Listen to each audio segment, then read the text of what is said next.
اعوذ باللہ من الشیطان الرجیم بسم اللہ الرحمن الرحیم۔ السلام علیکم میرے دیکھنے والوں، میرے سننے والوں، اللہ تعالیٰ آپ کو اپنے حفظ و ایمان میں رکھے۔ آج میں اپنا حسب وعدہ قرآن اور حدیث اور سنہ کی روشنی میں ایک اور نہایت اہم موضوع پہ آپ کے ساتھ بات کر رہا ہوں۔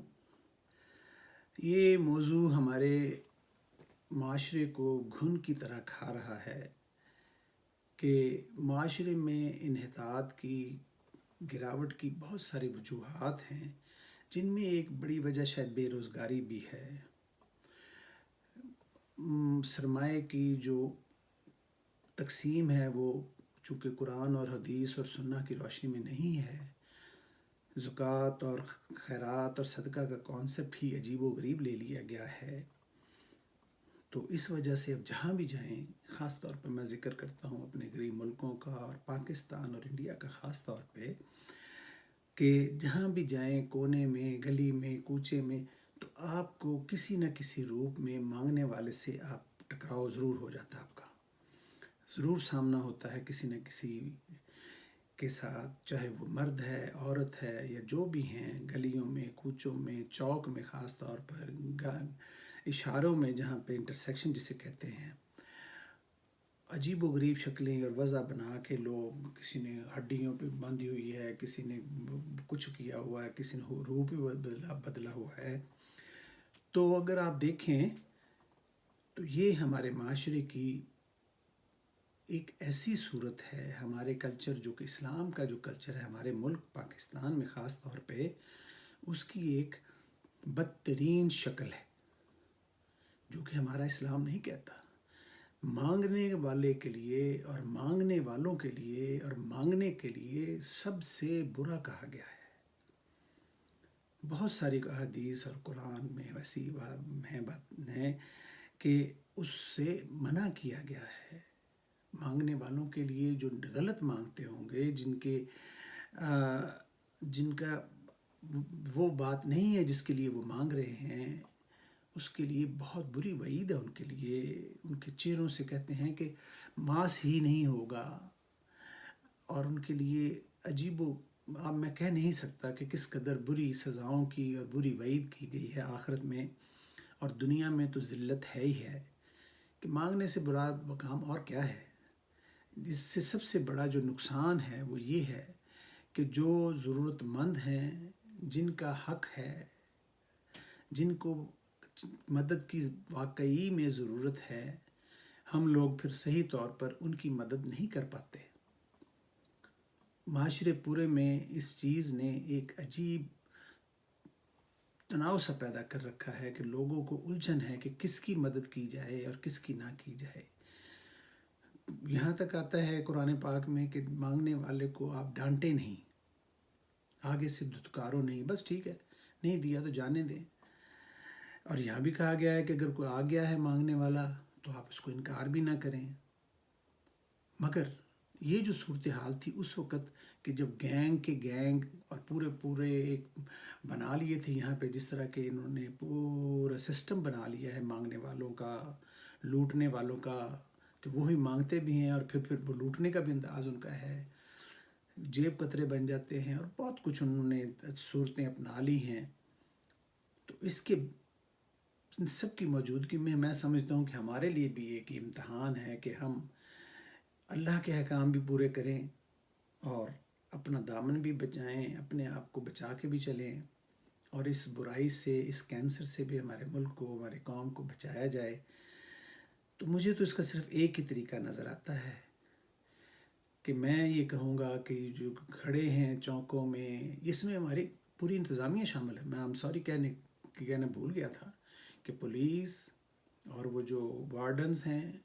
اور جو اہلکار ہیں دوسرے، جو اس کے باقاعدہ محکمے ہیں نا جی، کہ وہ غداگری کو، مانگنے والوں کو ڈسکریج کریں اور پکڑ کے لے جائیں، وہ سارے مک گئے ان کے ساتھ، یہ مکا کے ساتھ کھڑے ہیں وہاں پہ، چوک بک جاتے ہیں، پورا علاقہ بکا ہوا ہے، اور ان کو اپنا انجام نہیں پتہ کہ ان کے ساتھ کیا ہونے والا ہے۔ اللہ تعالیٰ نے ان کے لیے دنیا میں بھی ذلت اور رسوائی رکھی ہے، اور آخرت میں بھی ذلت اور رسوائی ہے۔ وہ اسی طرح حرام کا مال میں آتا ہے جو جس طرح دوسرا کوئی رشوت یا دوسرا گندا مال کمایا جا رہا ہے، جو گینگ بنا کے بیٹھے ہیں، جو یہ گروہ چلا رہے ہیں، جو گینگسٹرز ہیں، جو آگے لے کے جا کے لوگوں کی مجبوریوں سے فائدہ اٹھاتے ہیں، بوڑھوں کو بچوں کو لے جا کے مانگنے پہ جو لگاتے ہیں، جو بیگار لے رہے ہیں، ان کے لیے بھی سخت ترین عذاب کی وعید ہے، یہاں پہ بھی اور آخرت میں بھی۔ یہاں پہ بھی وہ رسوا ہوں گے، آخرت میں بھی رسوا ہوں گے۔ ان کا مال اسی طرح گندا ہے جس طرح دوسرا پرا گندا مال ہے، رشوت کا یا گندگی کا یا حرام کا۔ تو جو لوگ اس میں ملوث ہیں، سرکاری اہلکار ہیں یا پرائیویٹ ہیں، گروہ بنائے ہیں، آتے ہیں گاڑیوں میں چھوڑ کے جاتے ہیں، لے کے جاتے ہیں، بنائے ہوئے ہیں انہوں نے پورے پورے علاقے، تو وہ اپنے لیے دوزخ کی آگ جہنم بھر رہے ہیں اپنے پیٹوں میں، اپنے اولاد میں، اور پھر بیماریوں کی صورتوں میں اور ٹینشنوں کی صورتوں میں، پریشانیوں کی صورتوں میں، اولاد سے ساری تکلیفوں کی صورتوں میں، یہ ساری چیزیں آخر تک پوری ہو جانی ہیں، نکل جانی ہیں ان سے۔ اور جاتے ہوئے تو کچھ لے کے کسی نے نہیں جانا، مجھے بھی پتہ اور آپ کو بھی پتہ ہے۔ تو میں سمجھتا ہوں کہ قرآن اور حدیث کی روشنی میں کہ ان کو آپ ڈسکریج کریں، یعنی مت دیں۔ آپ نے صدقہ خیرات کرنی ہے، چپ کر کے کرنی ہے، خاموشی سے کرنی ہے جیسے کہ اسلام میں حکم ہے،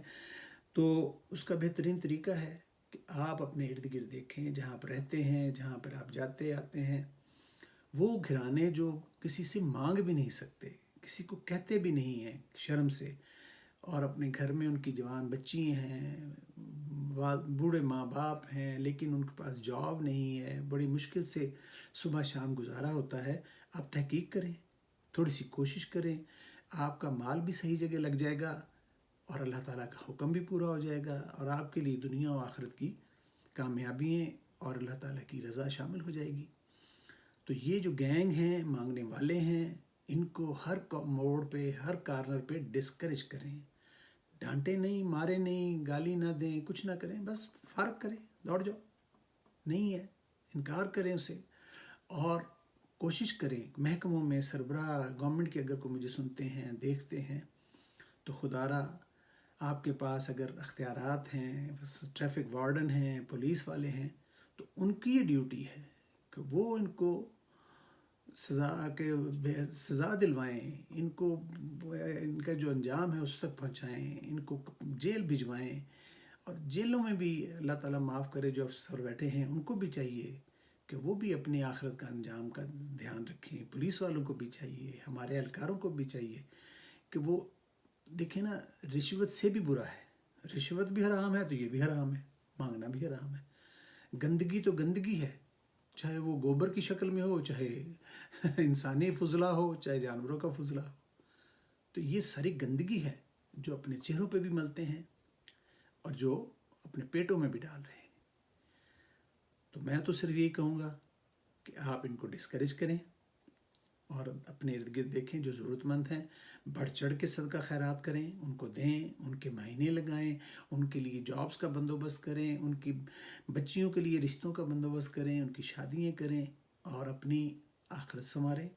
اپنے مال کو بڑھائیں، اس طریقے سے بڑھائیں کہ اللہ کے راہ میں خرچ کر کے بڑھائیں، نہ کہ لوٹ مار کر کے بنائیں،